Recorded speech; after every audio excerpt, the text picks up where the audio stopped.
Hi, William. Welcome to the show. Thanks, John, for having me on your show. Looking forward to the conversation. Yeah, me too. Sounds like an interesting book that you've written.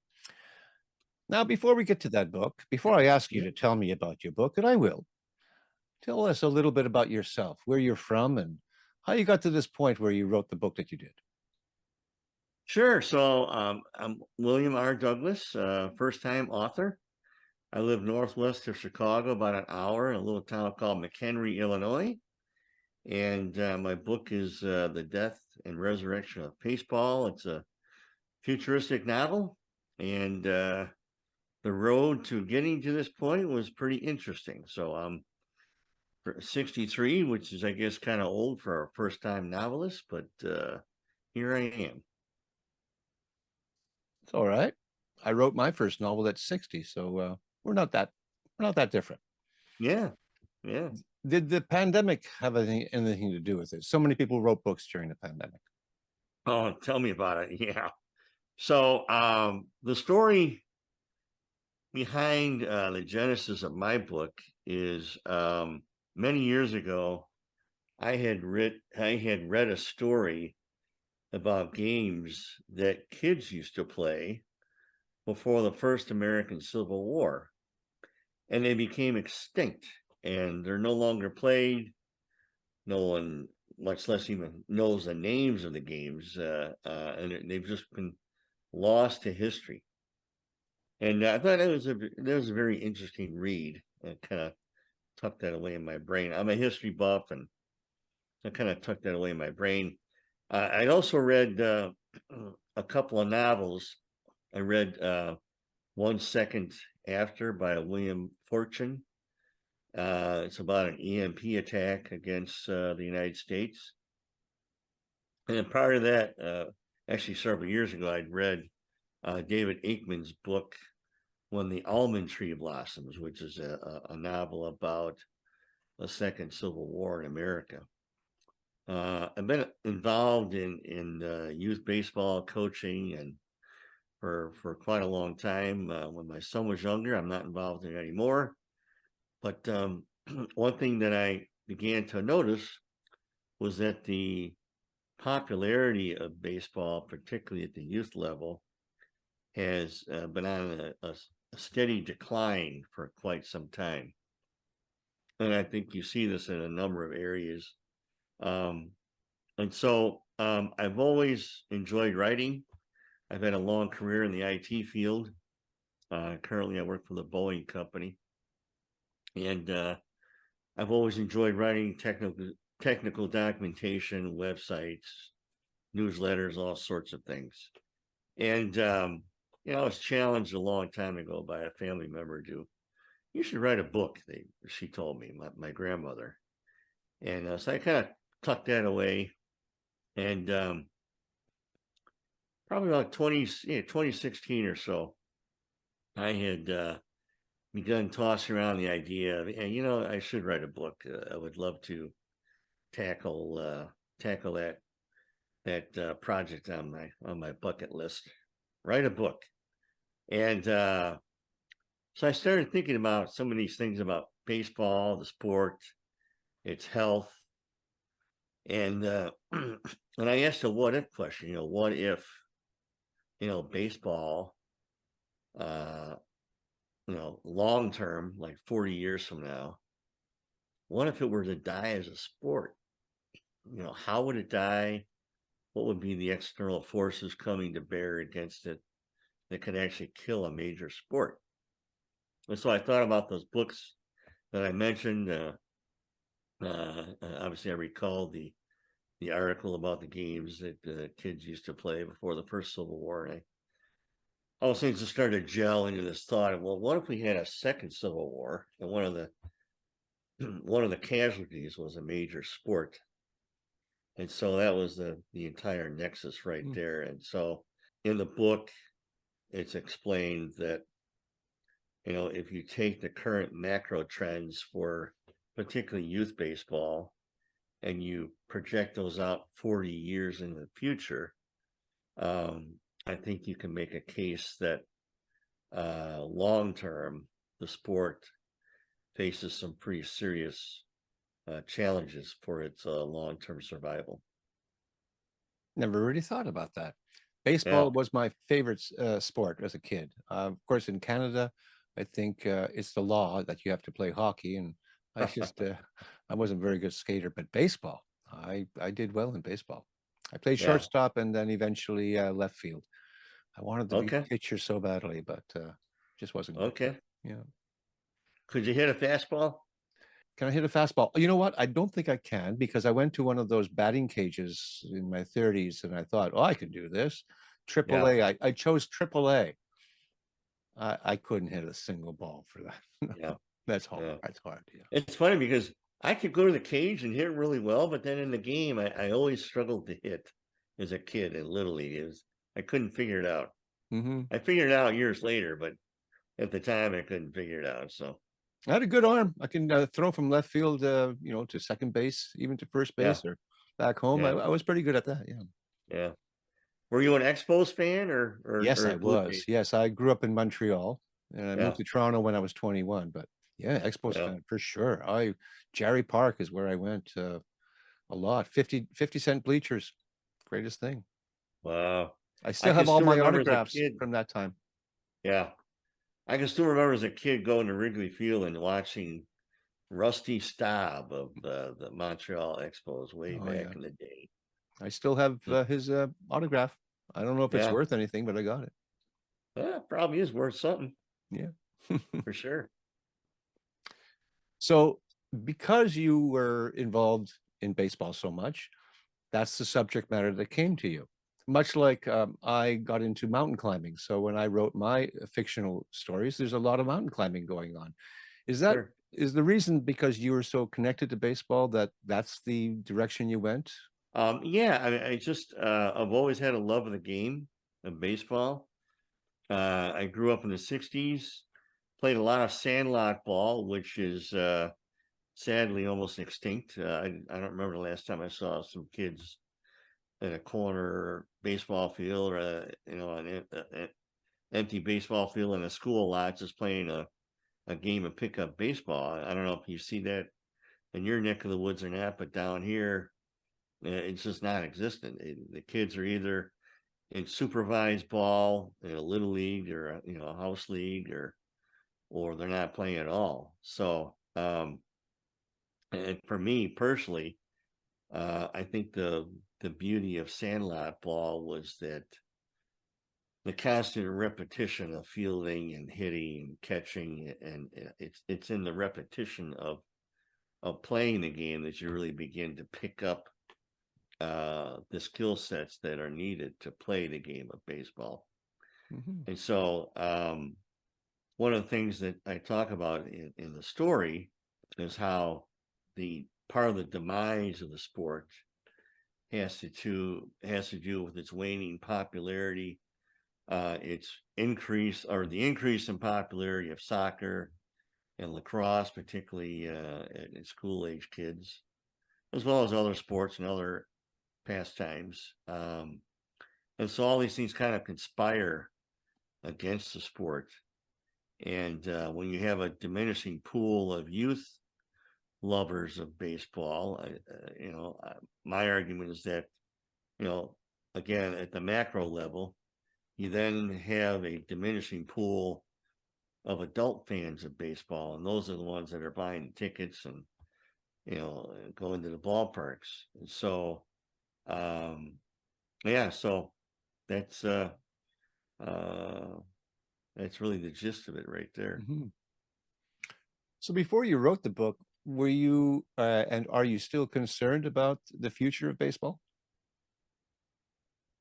Well, I'm concerned about a lot of things, but for as far as the book goes, yeah, I am very concerned. I know when my son started playing baseball in the early '90s, there were 4 little leagues in the immediate area of where we live. I still live in that same area. Now there's one. Um, I was on another podcast several months ago, and the host was saying that where he grew up in Detroit, they had 6 little leagues. I use that term generically. and now he says they're down to two. Detroit's a pretty big city. It's quite an observation that they would lose, that many youth sports leagues for baseball. Now, back to your book, though. I think you mentioned something. There's a second American Civil War, and that is what prompted the massive change in the culture. Yeah, so the story picks up or starts really with following the exploits of a 12-year-old boy who's the protagonist in the story. His name is Joe Scott. And the book starts in the year 2161. And 100 years in the past, his time, a second American Civil War has devastated the country. Obviously, in addition to the tragic loss of life, there's also been serious losses as far as culture in America.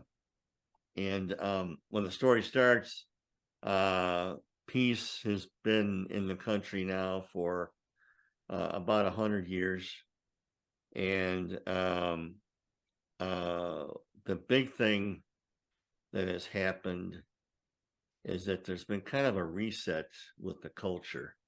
And what I mean by that is that um, family dynamics are more healthier than they are now.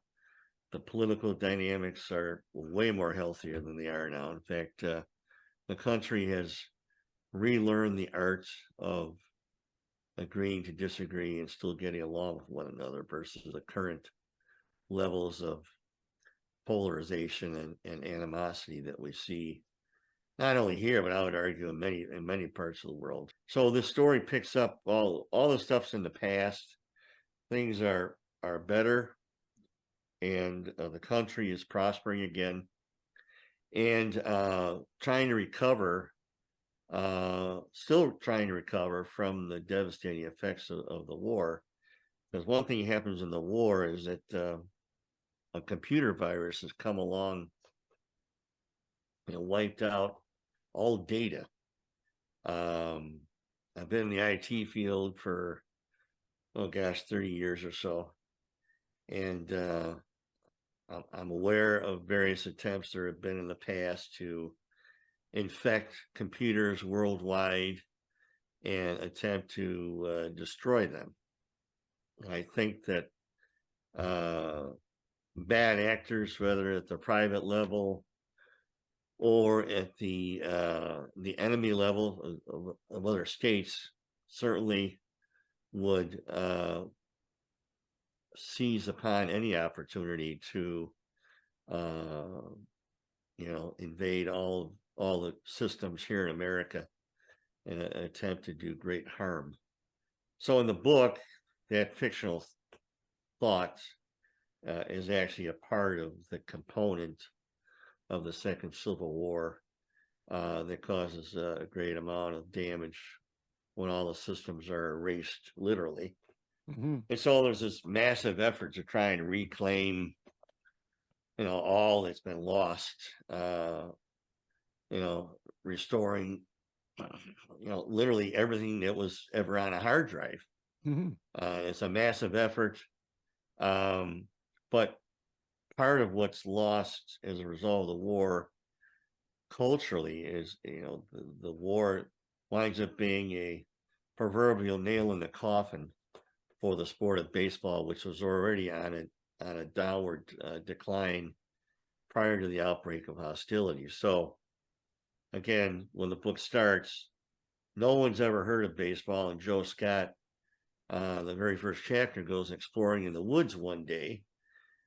And what it was 100 years earlier, the site of one of the most famous battles of the Second Civil War. And he comes across a relic that he doesn't understand what it is, but it piques his interest. And so he takes this relic home with him in order to try and discover what does this mean. And the relic is a rusty old sign with the words barely legible, and the words are "no pepper." And anybody that's an avid fan of baseball knows what "no pepper" means. So Uh, but one thing leads to another, and Joe becomes the conduit for attempting to uh, restore a lost part of American culture. And there's a lot of metaphor in there as far as baseball, for a lot of people is equated with America. And so, yeah, it's a great story. It's been getting some really good reviews. In fact, the book just got selected in a international book contest as a finalist in the sports fiction category. So Good I for was very you. happy to see that. Good for you. Now, sometimes I talk to authors and I mentioned, well, write what you know, and some agree with me and some don't. It seems like that's what you did here. You have IT experience, you love baseball, you're an American, you're looking around, you're seeing the polarization, and you did you put all these three things together to come up with this idea? Yes, very intentionally. So, it's just for clarity for any of your listeners who would want to go out and purchase a copy of the book. The book from start to finish is a book of hope. It's a feel good book. It's a clean book, and even people that are not baseball fans are commenting that they loved the story because of the positive angle that's in the story.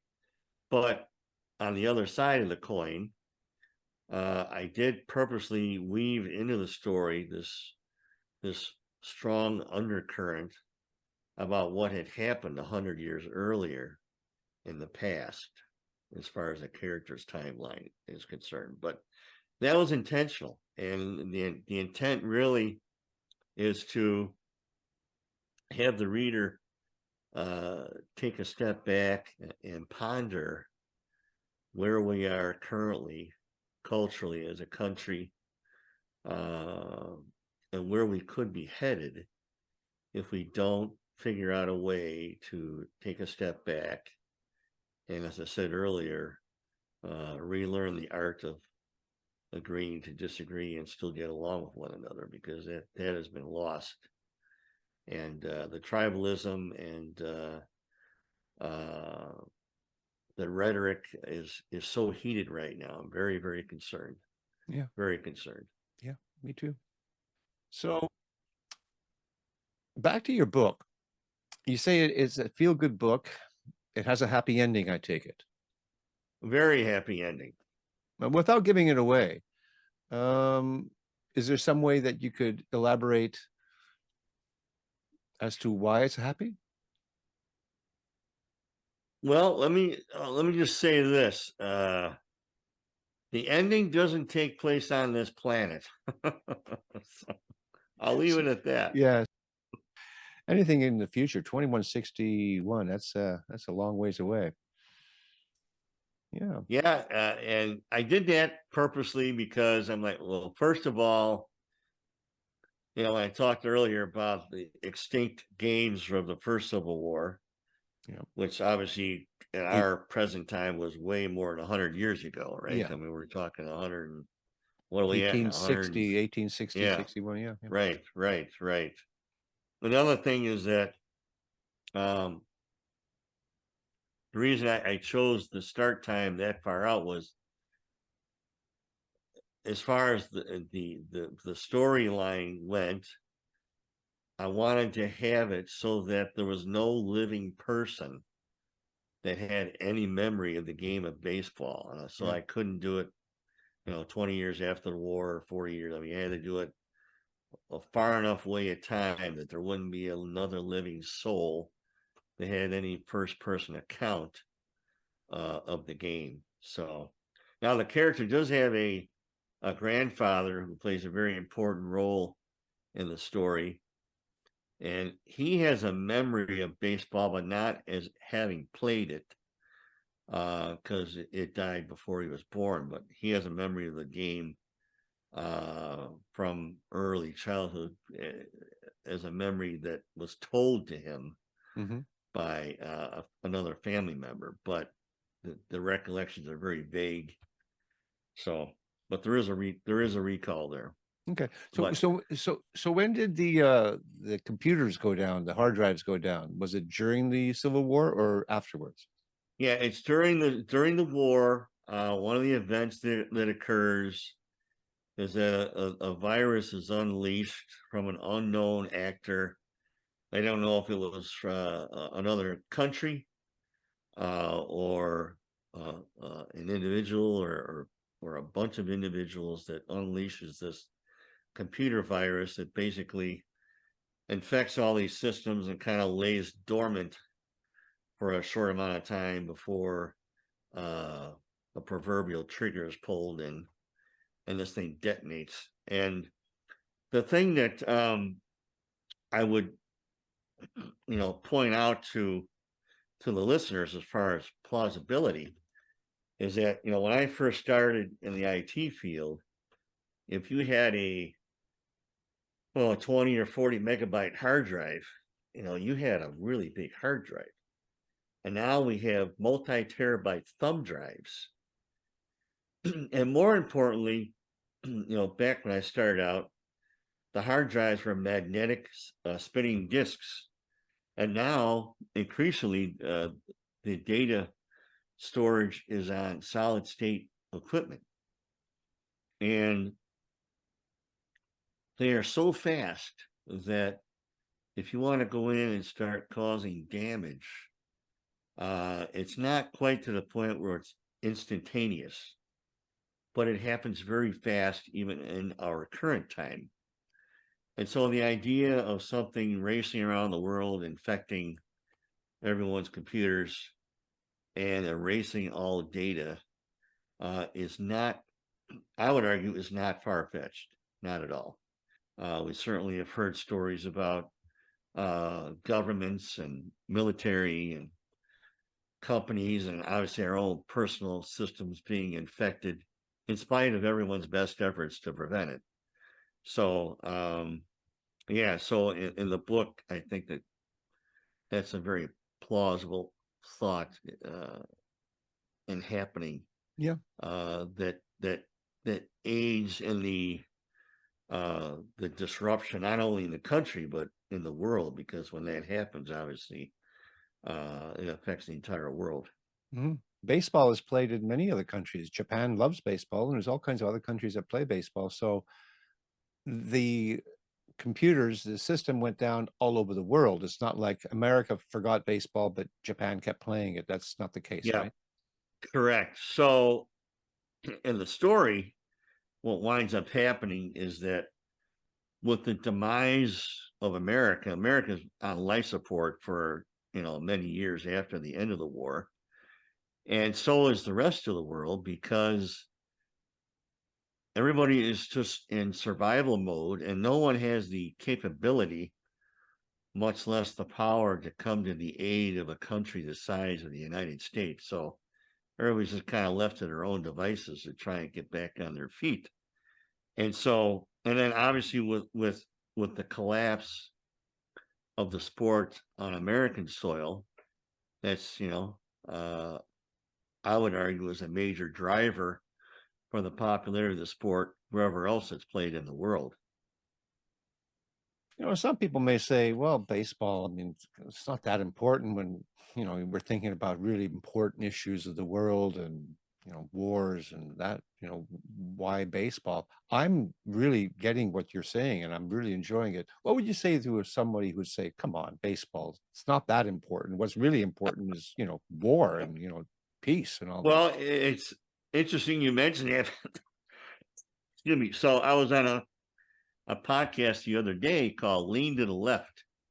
Really great guy, host. Him and I, we had a great time. I'm conservative. He's a liberal, and but he loves the sport of baseball. And he says, I want to do a story about this. So he did a podcast about it. And um, what we both talked about, which I think will resonate not only with you, John, but also with all of your listeners, is the fact that baseball has that power that people with different interests, different political views, different religious views they can be sitting literally right next to you, be an absolute stranger, and you can strike up a conversation about the game, and all of a sudden you're both having a great time, even in spite of our differences. Yeah. And I think that's a powerful metaphor for really for what is not working right now, uh, not only in our country, but you'll have to comment to what degree you're experiencing that in Canada, but For sure. certainly you see it on the news in other countries, the great divisions that exist, as you mentioned, and how we're not able to, come on a talk show or sit next to another person in Congress or on a train or on a bus or a plane or, all these different venues where people get together and they start bringing up these things that divide us. And all of a sudden, you've got people yelling at one another. Hmm. Um, and so, baseball has that unifying capability for people to come together, forget their differences, and just be friendly to one another and enjoy the game. And you come in peace, and you come maybe as strangers, and you leave in peace, and then but maybe you leave as friends as well. Hmm. So Except maybe in New York, you got the Yankees and the Mets, and in Chicago, the Cubs and the White Sox. This yeah, is, they've been known to not get along, but I mhm, think that's more. I think that's more in the past than it has been lately. It seems like when we have the crosstown series between the Cubs and White Sox, that you don't see as much of the stupidity that you used to see. yeah, certainly not like some soccer games where there's Oh my gosh, some of those massive. stories are crazy. They're Yeah, crazy. yeah, they can be. Yeah, You have a riot over a 1-0 soccer game? that's right. Yeah, I know. Well, how did you feel when the Cubs won the series? Oh, I loved it. I mean, I'm a diehard White Sox fan, but I tell all my family and friends, like, I'm like, hey, playoff ball in Chicago is so rare. If someone else is going to get in it, I'm going to root for them. For So sure. I really enjoyed that particular roster of players on the Cubs in 2016. It was really, really fun to watch that season, Hmm. and especially to see another World Series in Chicago, which there hadn't been one since 2005 when the White Sox were in it. And prior to that, the last time there was a World Series in Chicago was the year I was born, Hmm. 1959. So I'm like, I don't have any qualms about rooting for the Cubs, even though I'm a Sox fan, unless of course the Sox are playing the Cubs. Sure. Right. Well, in Toronto, people are still waiting for the Maple Leafs to win the Stanley Cup. It's been what, 50, 60 years almost? Yeah, Maybe next year, maybe, maybe. the old phrase. So you said the book is doing well. Yeah, yeah. I had a relaunch in May of this year with a new cover. Okay.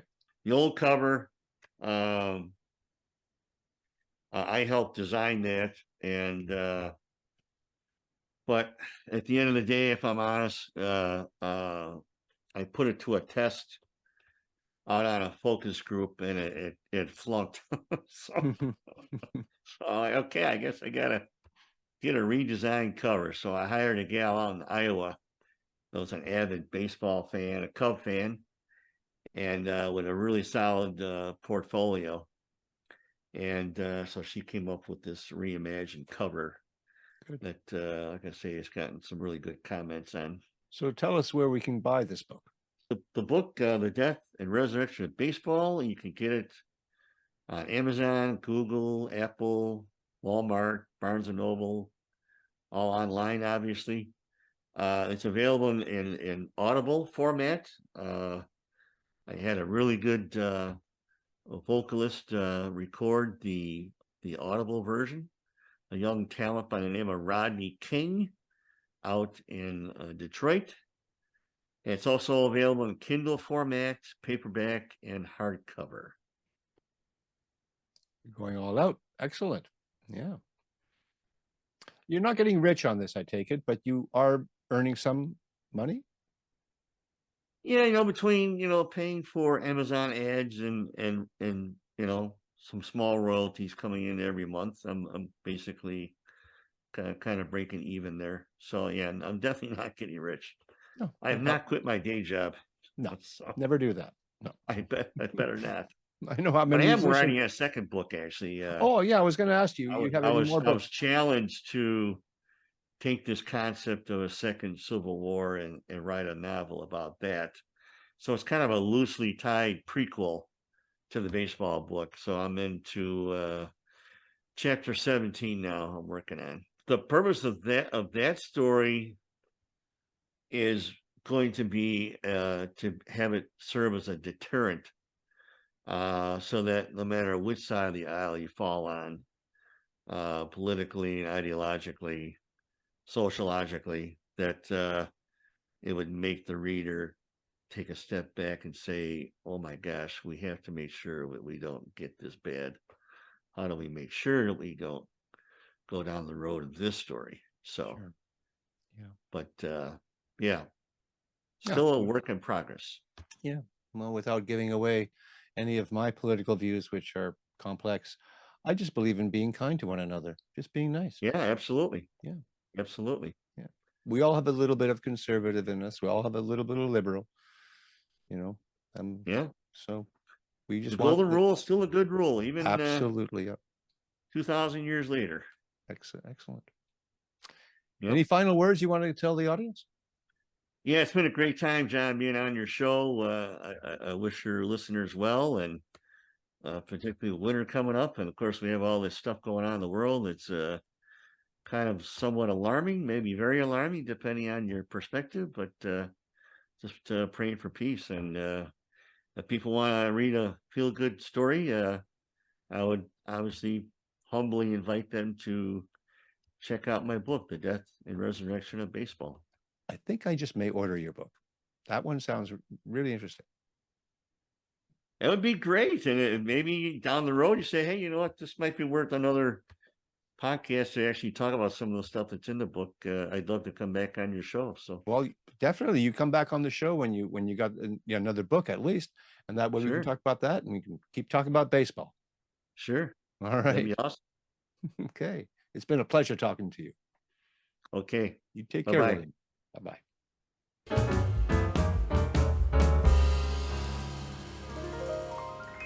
Thank you for watching. And before you go, if you like what I do here on Tell Me About Your Book, then consider subscribing, hitting that like button, and don't forget to ring that bell for future notifications. You can even leave a comment. All of that really helps in recommending this channel to a larger audience. And if you are an author, I would love to speak with you about your book. Until next time, keep on writing and be kind to one another.